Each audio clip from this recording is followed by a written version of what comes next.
Kā pieteikties mācībām Vislatvijas vidusskolā? Vispirms mēs aicinām šo jautājumu ģimenei pārunāt.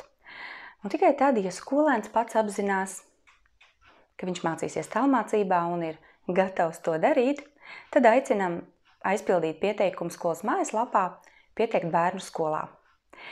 Pēc tam 1-3 darba dienu laikā ar jums lietvedi sazināsies, lai noskaidrotu, kā jums ir ērtāk parakstīt iesniegumu un līgumu.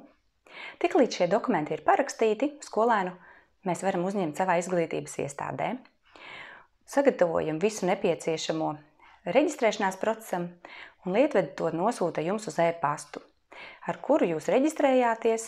Tajā pastā jūs arī saņemat informāciju. Tātad tur būs visi pieejas dati e-videi un instrukcijas. Ļoti aicinam ar tām iepazīties sīki un uzsākt mācību procesu. Jebkurā gadījumā pavisam drīz ar jums sazināsies arī skolas koordinatore, lai paņemtu virtuālais rokas un izvestu cauri mūsu mācību videi, atbildēt uz jautājumiem, ja tādi būs radušies.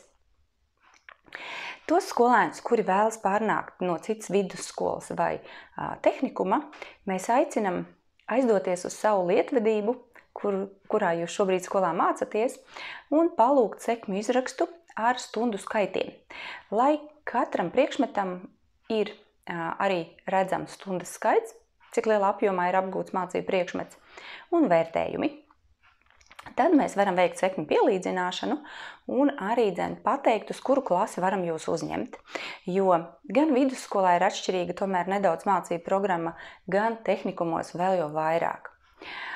Bet tas, jebkurā gadījumā, netraucē mainīt skolu, ja tomēr ir pieņemts lēmums kaut ko mainīt un vairs neapmierina tas, kur jūs šobrīd esat, tā vieta, varbūt ir mainījušās domas par profesiju, kur jūs esat izvēlējušies un vairs tā neinteresē, tad, protams, skolu var mainīt, un šis ir vienīgais, ko mēs lūdzam jums sarūpēt, lai pārējais process notiktu raitāk.